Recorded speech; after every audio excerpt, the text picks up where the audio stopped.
Bueno, vamos a hablar de ahora lo que pasa en materia de seguridad en la provincia, que día a día seguimos con hechos de inseguridad, heridos, asesinados. Esto no cesa, continúa. Las últimas horas, por ejemplo, nos anoticiamos de un episodio que la verdad que recuerda lo que pasaba en los años 70, los 70 del siglo XX, donde quizás con un motivo diferente, porque se pensaba, digamos, en la cuestión ideológica, pero se asaltaban comisarías, se tomaban comisarías, se baleaban comisarías. Bueno, en las últimas horas balearon la comisaría 32 de Rosario, es la de Barrio Godoy, más precisamente, la rociaron a balazos. Así pasaron y tiraron una ráfaga de disparos. Colombres y Banzo, ex calle 1731. Por suerte no hubo que lamentar ningún ataque, pero quedó bastante maltrecho el edificio en su fachada. A diario tenemos episodios de inseguridad. Para el caso vamos a dialogar a continuación con el comandante general retirado de Gendarmería, ex veterano de la Guerra de Malvinas y también experto en seguridad y narcotráfico. Nos referimos a José Ricardo Espadaro, bien digo, que ya está en contacto con nosotros. ¿Cómo está, José? Buenos días. Buen día, ¿qué tal, Alberto? ¿Cómo están? Un gusto. Antonio, perdón. Y bueno, no obstante, siempre por ahí está la posibilidad de confundirse, son nombres similares. Tengo que empezar, digamos, obligado por la agenda informativa. Estuviste de alguna manera en los medios nacionales por este tema de la mesa de enlace militar. Sí, estuve, yo ya aclaré, no, primero no había mesa, mal llamada mesa de enlace, porque fue un título que puso, creo que el diario Clarín, a una reunión donde el motivo principal, en el caso mío, era ver si mis opiniones sobre seguridad y defensa y los roles que tienen las Fuerzas Armadas y Fuerzas de Seguridad han ido variando, reajustándose durante 20 años. Yo pasé a retiro en algún momento, estando en actividad, por haber entendido que las leyes de seguridad y defensa marcaban espacios funcionales y el presidente Menem en algún momento había puesto en agenda la posibilidad de volver al empleo de las Fuerzas Armadas. Y bueno, yo hice declaración en Salta, eso originó un dime y direte. El secretario de Seguridad en esa época, el brigadier Antonietti, convalidó lo que yo dije, pero hubo un desacuerdo con el director de Gendarmería. Me llamó el ministro Corach, me pidió, antes de entrar a verlo, ratificar o rectificar esa cuestión.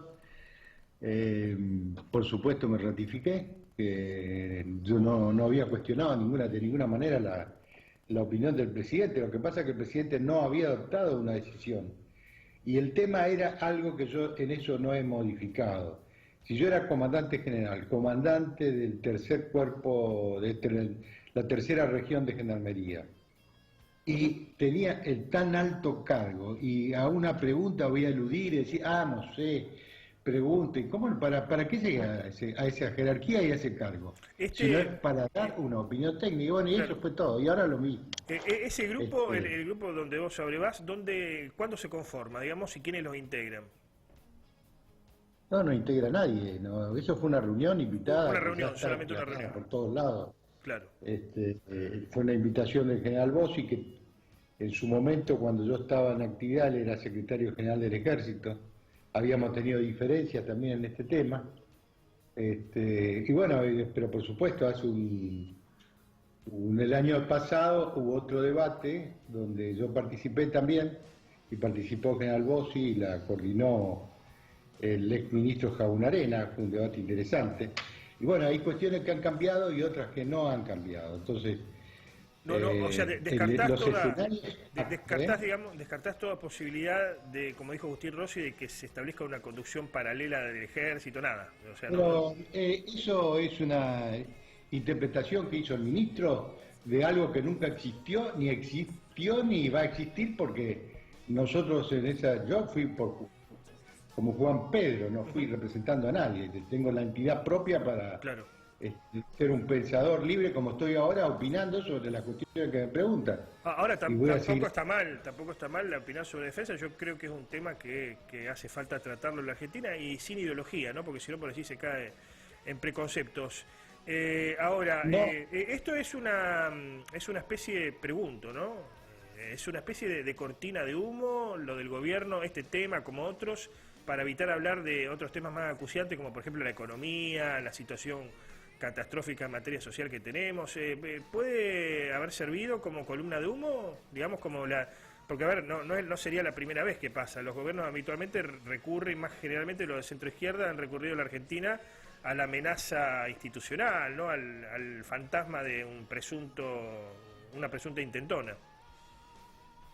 No, pero es ridículo, porque primero éramos todos, eran mutuales, invitadas por un general distinguido, de la democracia, no existía ninguna, ni existe ninguna posibilidad. Ahora, que esa interpretación la tenga el gobierno, hay que preguntar, ya lo dijo el ministro, él entendió eso. Claro. Y bueno, en democracia también hay que bancarse que alguien entienda eso, uno dé las explicaciones y bueno, se terminó el capítulo ese, yo ni siquiera hubo ninguna otra reunión ni nada, fue ese enlace de ese día y enlace, digamos, en la convocatoria, pero era una reunión de encuentro para ver este tema, armar equipos y después presentar ponencias técnicas, porque el tema que tiene la Argentina, como este que vamos a tocar ahora acá, es la saturación de ideologismo en la respuesta, y hay cuestiones que son universales. El tema de la defensa tiene andariveles técnicos y políticos. Yo puedo tener un diseño de la política, pero ese diseño nunca puede perturbar para qué están las Fuerzas Armadas. Bueno, y que están claro, para preservar la integridad del territorio. No es el viejo concepto que yo creo que la democracia puso en orden, y eso ha sido positivo en las leyes de defensa y seguridad, cuando existía ese concepto, digamos, bueno, tenemos el último reaseguro de la Constitución. No, el reaseguro de la Constitución es la sociedad. claro. Somos nosotros. Ahora, Todos. el gobierno peca de ideologismos en esta cuestión de la seguridad, porque uno la ve a Sabrina Freddy, que tiene una ideología bastante particular. Uno puede compartirlo o no, pero tiene una ideología bastante particular. ¿Peca de ideologismo a la hora de hablar de seguridad, por ejemplo, en comparación con el anterior gobierno y con la labor de Patricia Bullrich? Bueno, en ambos casos son concepciones, digamos. O sea Son que concepciones.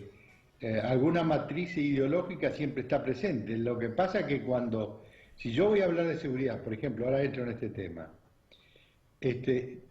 no puedo hacer arquitectura sin entender que seguridad significa tres funciones centrales en la función de policía, que se llaman ius agendi, que es el policía portando al Estado. Lo vengo diciendo y nadie me escucha esto. ¿Qué quiere decir eso? Que el policía en su presencia hace garantía al ciudadano de dos cuestiones. Primero, que va a ser oído, y segundo, que va a ser protegido. Claro. O sea, no es la policía de Estado que somete al ciudadano, sino que es al revés. Ese es el gran cambio que ha habido en el siglo XX, fin del siglo XX. Dejamos la visión francesa de 1789 de la policía de Estado, donde la protección era del Estado. Bueno, eso no sé, cuando el policía tiene que pedir permiso para actuar, cuando ve un delito en progreso y no sabe que tiene que hacerlo parar en el acto, ni que tiene que consultar al ministro ni a su jefe, porque él es la ley en ese momento. Mire, esto, hasta que no arreglemos este tema, no hay solución. Lo otro también es otras dos funciones que están relacionadas con esto, que es el ius quarende, que es la capacidad de inteligencia. Por ejemplo, esa comisaría que fue atacada ayer. Eso denota gravemente de que el sistema de inteligencia criminal o de inteligencia de la policía no existe. Porque si no, no puede ocurrir una cuestión así de una magnitud de total incursión sin riesgos. Claro. Es decir, una presencia muy complicada. Bueno, ahí tiene un segundo tema que no se cumple. Y la otra es el ius persequendi. Si el policía persigue y en caliente, digamos, en fragancia, tiene que proceder a la detención del delincuente. Bueno, eso está quebrado en la República, en general está quebrado. Ahora, cuando se hablan de este tipo... No es un tema de ahora, claro. Digo, cuando se habla de este tipo de cuestiones sale el tema de, por parte de algunos, de bueno, que en realidad si el policía procede, se están lesionando los derechos humanos del delincuente. En realidad la delincuencia, según este pensamiento, es culpa de la sociedad. ¿Por qué? Porque en definitiva nosotros no contuvimos, no ayudamos al pobre, al que cayó en la mala, digamos, y terminó dedicándose al delito. ¿Hasta dónde, digamos, debería actuar el policía? Porque si no está este debate siempre, y lo del fantasma de Chocobar aparece, ¿no? Una reacción, por ejemplo, como la que tuvo Chocobar, es habitual. El policía tiene que actuar en función de lo que le marcan las leyes, los protocolos y el reglamento que tienen. Eso está inclusive en el Código Penal. La proporcionalidad de la reacción y de los medios que emplea. Un policía bien instruido no necesita inclusive un protocolo tan expreso. Tiene la norma del Código Penal, tiene el artículo 34 en los principios generales y las reglas que marcan la antijuridicidad, culpabilidad y imputabilidad. Eso lo estudia bien en la escuela y después se lo reentrena en el uso, se lo entrena continuamente en el uso de las armas. ¿Cuántas veces dispara un policía o hace uso de las armas? ¿En qué condiciones se lo entrena? Digamos, para lo más simple. Yo no puedo tener un policía en la calle que tire 4 o 5 disparos cada 12 meses, porque entonces ese policía es un peligro caminando. Entonces ahí, cuando uno quiere arreglar todo, y no es tan difícil, no es tan difícil. Si ahora yo, por ejemplo, tengo los problemas de varias unidades regionales o como esté organizada la policía, el mando que está en esa unidad regional fija un plan de acción y lo coordina con los comisarios, con cada comisaría. Lo que pasa es que la Policía de Santa Fe tiene un problema también desde el año 2006, que es esa matriz de la reforma incompleta que se hizo en ese periodo, eran 3 leyes y salió una sola, que después quedó renga la policía, y todos los estudios que se hicieron a posteriori, inclusive en el periodo que yo estuve el secretario de análisis interministerial entre el 2014 y 2015 el Ministerio de Gobierno, se hizo un proyecto de ley que se consensuó inclusive con la propia policía, porque otro de los grandes problemas que tenemos en la Argentina es que porque yo estudié, soy licenciado en tal arte, con tal tema, ya entiendo, pero resulta que no es así. No, claro. La policía se sabe haciendo de policía, entonces... Sí, la práctica, como se dice habitualmente. Ahora, claro. Saín está haciendo bien su gestión, está haciendo mal su gestión. ¿Cómo se ve desde Buenos Aires? ¿Cómo lo ves vos, alguien que analiza el fenómeno de la seguridad en concreto? ¿Cómo ve la gestión de Saín? ¿Viene mal, viene bien? Porque hasta ahora lo mantiene en el cargo, digamos. Yo a Saín lo conozco porque cuando yo era su secretario de lucha contra el narcotráfico, él era jefe de la policía aeroportuaria, y tuvimos contacto, enlace, y hemos charlado muchas veces en el pasado. Es un hombre que el tema policial, desde haber sido jefe de policía, él lo conoce. Lo conoce. Ahora, por supuesto, las policías del marco federal tienen alguna performance distinta, porque la policía provincial es una policía de proximidad, es una policía de orden público, de convivencia cotidiana, no actúa en la excepcionalidad. La policía federal, la gendarmería, en el marco del orden provincial son excepcionales. Entonces, el diseño de estas instituciones no hacen a la policía del fuero ordinario. Entonces, por ahí pudo haber habido una asimetría en las percepciones. A ver, pero... puesto de otro modo, no entiende a la policía, Saín, digamos. A la de Santa Fe no la entiende. Yo creo que él ha estado, ya a esta altura, después de todo casi el año que va a estar en funciones, yo creo que ahora la entiende. Me parece que él se encuentra también con una policía que debía ser reformulada, porque así como estaba, 22.000 hombres más o menos, en los cuales solamente en el 2015, estoy diciendo, quedaban 4.000 con formación amplia, es decir, que habían tenido escuelas, habían sido capacitados como comisarios. Pero eso se iba a ir extinguiendo, así que yo de esos 4.000, supongo que hoy deben haber 2.000, más o menos, no mucho más, que entendieron, porque aprendieron a gestionar, porque el comisario es un gestor, es un administrador, es un diseñador de políticas en su jurisdicción, de política de acción. Y por supuesto tiene que saber mucho de criminología y criminalística, que era la reforma que quisimos hacer con el gobernador Bonfatti en el 2015, y que quedaron tanto en el peronismo, pues yo hablé con algún senador justicialista, le dejé también la copia del proyecto. No había grandes desacuerdo en ese momento, en el sentido de que, por ejemplo, el Instituto de Formación Policial, si dice que forma y saca un técnico de seguridad, es una crítica que yo vengo haciendo hace mucho, entonces, y es una carrera de 2 o 3 años, al 2015 en realidad, desde el 2006 al 2015, solamente pueden ir a verificarlo, habían cumplido más o menos el ciclo completo 50 personas. El resto, como por la demanda de policía, comenzó a egresar con 6 meses, 1 año, y obviamente eso no es un oficial de policía. El oficial tiene que estar manejando un montón de temas, y cuando llega a la jerarquía de jefe, antes de conducir una comisaría, tiene que pasar otra vez por el barniz de la capacitación. Claro. Entonces, eso estaba quebrado. Sí. Yo no sé si se arregló. Lamentablemente se nos termina el tiempo, pero no quería dejar de preguntarte qué podemos esperar para fin de año, porque sabemos en la Argentina que al menos del 2001 a la fecha los diciembre son complicados, ¿no? Hay amenaza de saqueos, de robos a comercios, hay tensión por diferentes cuestiones, pero hay tensión. ¿Qué podemos esperar tanto a nivel nacional como a nivel provincial? Digamos, ¿se puede desatar alguna situación particular en el marco de la pobreza también pronunciada que tenemos hoy en día producto de la pandemia y de lo que dejó la cuarentena?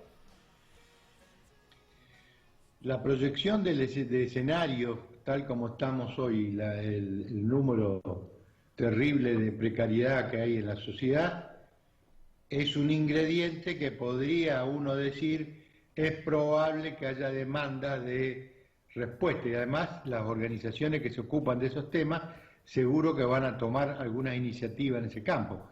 Por lo tanto, yo creo que los gobiernos, tanto nacional como provincial, deben estar previendo, anticipando eso, pero aparte de ese tema, que se repite todos los años, eso está indicando también que la Argentina no encuentra respuestas sociales, y peleado todo como estamos ahora. Yo el otro día, soy tuitero, puse que no es una grieta, es un abismo el que está separando dos sectores, y si uno dice A y no le gusta el que está en A, lo atacan por todos lados. Es una agresividad, pero no ha hecho la culpa a ningún sector. Los dos ámbitos en que estamos separados los argentinos nos están viendo. Nadie no va. Los países se manejan por intereses. Las sociedades como la nuestra se mueven por los espíritus. Hoy recién cuando empezamos, y lo escuché que estaban hablando de la vuelta de obligados, pero vayan y estudien esa vuelta de obligados de los personajes que estaban allí, claro, con el general Mansilla, la historia de amor a la patria, cómo nació, y hasta el hijo de Brown estuvo en del almirante Brown estuvo en ese combate, hasta el primer Alzogaray estuvo ahí. Entonces, algo nos está fallando. Yo creo que la dirigencia política hoy tiene una demanda, que dejarse de pelear. Están peleando, pero ¿por qué se pelean? ¿Por los cargos? Claro. ¿Por el poder? El poder es una caricatura, vuela rápido, se pierde. Entonces, lo único que digo, Marco, es que busquemos el periodismo puede hacer mucho. Tratemos de unirnos los argentinos, no vamos a ningún lado así. Buscar consensos. Muchas gracias, José Ricardo, muchas gracias. Bueno, un abrazo. Adiós.